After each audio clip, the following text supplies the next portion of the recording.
Una historia simple. Colombia ha presenciado dos grandes oleadas de guerra civil.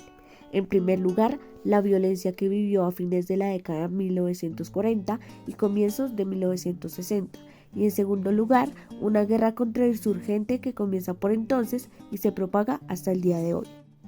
Las guerrillas colombianas de inspiración marxista se crearon en los primeros años de la década de 1960.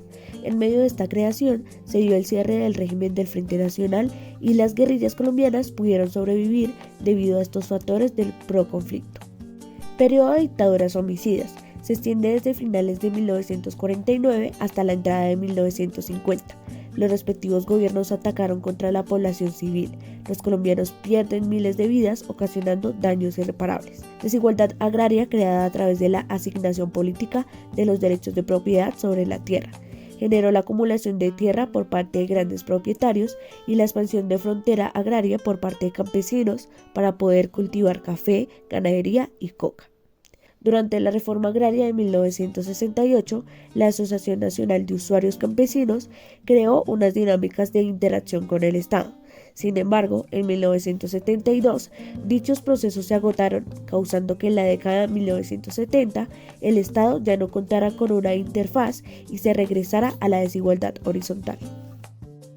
Factores de persistencia que contribuyeron a la guerra para que se desarrollaran sin permitir la paz y a la vez sin desestabilizar los arreglos democráticos del país. En la década de 1970, la economía de las sustancias ilícitas se vuelve relevante en el país. Las FARC se articulan a la economía cocalera y el incremento económico permitió que lograran adquirir no solo recursos como armas, rancho, logística, sino la incrementación de reclutamiento. La guerra civil se caracterizó por un gran incremento de secuestros cometidos por las FARC, 51% contra funcionarios del Estado, 39% contra personas que se encontraban en el sector agropecuario, 33% contra personas que estaban en el comercio. Además, las principales víctimas del secuestro fueron ganaderos, élites económicas rurales, funcionarios y políticos de las regiones. El crecimiento del paramilitarismo se apoyó en dos grandes actores. En primer lugar, la insubordinación de élites rurales que actuaban con las condiciones de hostilidad y explotación y enfrentaban amenazas que eran de parte del conflicto armado. En segundo lugar, la rebeldía de las élites ilegales, particularmente de los narcotraficantes. Estas élites necesitaban la protección sistemática que ofrecía el Estado, pero pues recordemos que Colombia estaba en una gran guerra en contra del narcotráfico. En cuanto al reclutamiento de las FARC, tiene características muy exigentes como la militancia de por vida, tomando a sus integrantes desde muy pequeños, actividad cotidiana altamente estructurada, no remuneración económica a sus miembros.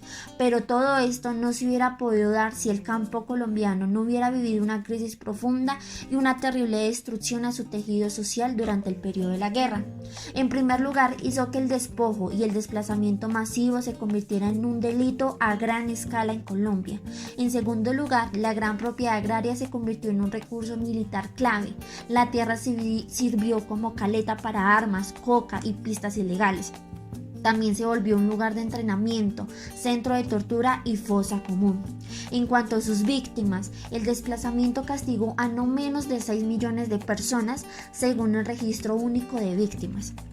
Uno de los problemas menos analizados de nuestro conflicto es el impacto que tuvo sobre el sistema político y generó grandes tragedias y numerosas distorsiones. Primero, la simple sangría brutal de miles y miles de líderes políticos, cívicos y sociales.